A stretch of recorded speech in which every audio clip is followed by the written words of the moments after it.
सङ्काशं काश्यपेयं महाद्युतिं तमोरि सर्वपापघ्नं प्रणतोऽस्मि दिवाकरम्।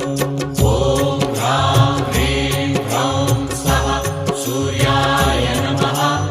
ॐ ह्रां ह्रीं ह्रौं स्वः सूर्याय नमः। जपाकुसुमसङ्काशं काश्यपेयं महाद्युतिं तमोरि सर्वपापघ्नं प्रणतोऽस्मि दिवाकरम्। ॐ ह्रां